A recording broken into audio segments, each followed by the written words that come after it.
নমস্কার।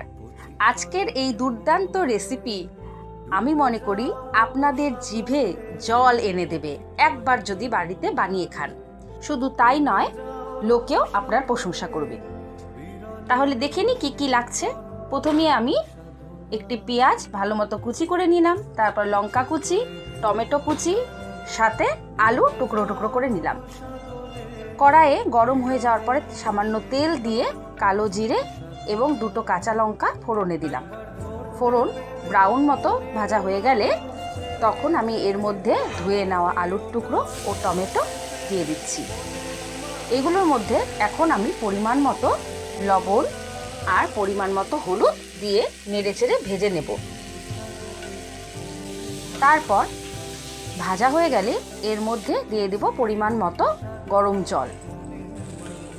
গরম জল দিয়ে আবার একটু নাড়াচাড়া করে ঢেকে দেব 10 থেকে 15 মিনিটের জন্য লো ফ্লেমে।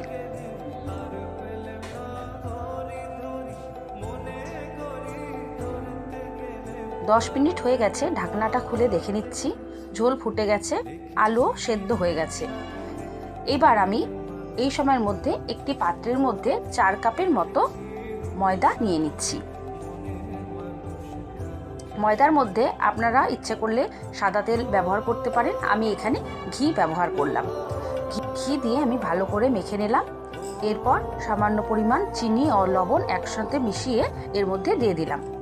আপনারা যেরকম পরিমাণ মিষ্টি খেতে ভালোবাসেন সেই পরিমাণ আপনারা এখানে মিষ্টি ব্যবহার করবেন। এবার অল্প অল্প জল দিয়ে আমি ভালো করে ডোটা মেখে নিচ্ছি। একবারে সম্পূর্ণ জল আমি এর মধ্যে অ্যাড করব না। মাখা হয়ে গেলে আরও আধা ঘন্টার জন্য আমি ঢেকে রেখেছিলাম। এরপর আধ ঘন্টা পরে আমি ডো থেকে এক একটা করে লিচি কেটে নিয়ে আমি রুটির আকারে আটা দিয়ে মেখে নিলাম। তারপর এর মধ্যে একটা করে ডিম ফেটিয়ে পেঁয়াজ কুচি দিয়ে লঙ্কা কুচি দিয়ে লবণ ভালো মতো মিশিয়ে এর মধ্যে দিয়ে আমি চারপাশ উল্টে আটকে নিলাম। এরপরে কড়াই গরম হয়ে গেলে তার মধ্যে পরিমাণ মতো তেল দিয়ে গরম করে এর মধ্যে রুটিগুলো আমি ছেড়ে দিচ্ছি। এপাশ ওপাশ করে ব্রাউন করে ভেজে নেব। ভাজা হয়ে গেলে একটি পাত্রের মধ্যে উঠিয়ে রাখবো। এইভাবে আমি যে কটি রুটি বানিয়েছিলাম সব কিছুই ভেজে নিয়েছি। তাহলে বন্ধুরা, আজকে আমার ভিডিও তোমাদের কেমন লাগলো?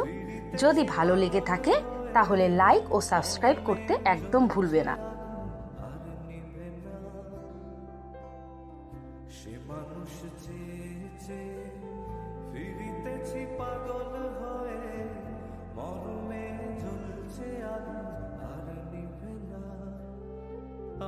আর কমেন্ট করতে কিন্তু একদম ভুলবে না, কারণ তোমাদের এক একটি কমেন্ট আমাকে পরের কাজে আরও উৎসাহ যোগায়। তাহলে বন্ধুরা, ভালো থেকো, সুস্থ থাকো। আজকের মতো এখানেই আমার ভিডিও শেষ করব।